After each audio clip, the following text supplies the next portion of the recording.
Que ce soit un choix ou pas, être célibataire est souvent vu comme une maladie. Puis même si je fais souvent des vidéos sur l'acceptation de ce qui est, l'amour-propre, le laisser-aller, aujourd'hui j'avais le goût d'adresser l'éléphant in the room. Je crois vraiment qu'on attire les bonnes personnes au bon moment, mais je crois aussi aux énergies qu'on projette dans l'univers.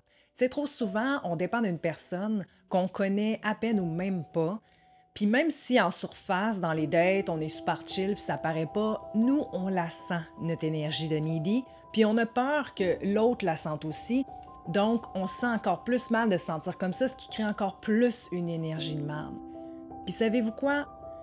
Je pense que la peur de perdre ce sentiment d'amour qu'on ressent rarement se sent et fait fuir. Je sais pas pour vous, mais moi, quand je me ramasse en couple ou que je me sens dans une phase hyper confiante dans ma vie, ben c'est toujours là que j'ai des personnes random qui viennent m'écrire sur Instagram ou encore que je sors dans la rue puis je me sens regardée par tout le monde.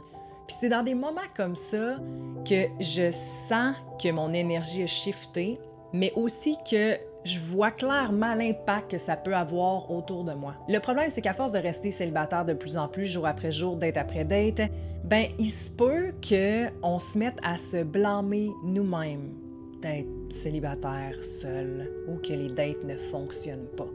Puis quand finalement on rencontre quelqu'un qui nous intéresse, bien on a tendance à faire des compromis qu'on ne ferait pas normalement. Et ce, même si depuis des mois ou des années, on se dit respecter nos standards et nos besoins et que la prochaine personne va devoir faire ses preuves, bien tout ça peut disparaître en un seul petit coup de pénis. Ou au contraire, ça fait tellement longtemps qu'on cultive notre solitude que même l'idée de dormir avec quelqu'un nous fait peur. T'sais, on veut pas faire de compromis sur la vie qu'on a passé des mois, des années à bâtir brique par brique à la sueur de notre front pour être finalement bien là où on est.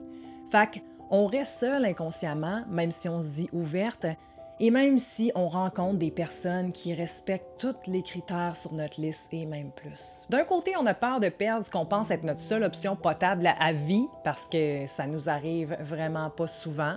Donc on agit par peur et non par conscience de ce qu'on veut réellement. Puis de l'autre côté, on se crée un idéal qui existe probablement même pas par peur d'être vulnérable avec quelqu'un ou pour rester dans le confort de ce qui nous sécurise. Tu sais, je suis pas en train de dire qu'il faut pas avoir de standards, puis que c'est pas normal d'avoir des peurs, puis qu'il faudrait tout laisser aller ça d'une claque quand on sait même pas comment ou d'où ça vient. Il y a pas de bonne ou de mauvaise réponse ici, puis ça se peut qu'on soit pas rendu à laisser aller tout ça, puis qu'on ait besoin de passer à travers différents stades de notre vie pour finalement être capable de laisser aller ceux qui ne nous méritent pas et accueillir, s'ouvrir aux imparfaits qui nous nourrissent vraiment. Ça se peut aussi que tu sois célibataire puis que tu te reconnaisses pas dans ces deux catégories-là puis que ton moment à toi, il est juste pas maintenant, point. Mais au final, là, une personne célibataire parfaite, ça existe pas. Puis une personne en couple parfaite, ça existe pas non plus. Puis il va toujours avoir du monde qui vont challenger nos croyances, notre estime de soi, puis nos besoins. La vie nous amène ce qu'on a besoin pour grandir.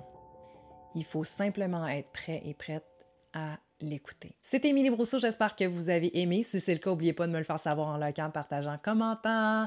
Et pour ceux et celles qui sont célibataires ou encore qui désirent simplement se libérer de certains patterns et shit qui les habitent, sachez que j'ai un workshop sur mon site internet qui est disponible, le workshop pour célibataires, pour vous permettre de vous libérer, explorer ce qui se passe dans votre esprit et écouter votre vérité.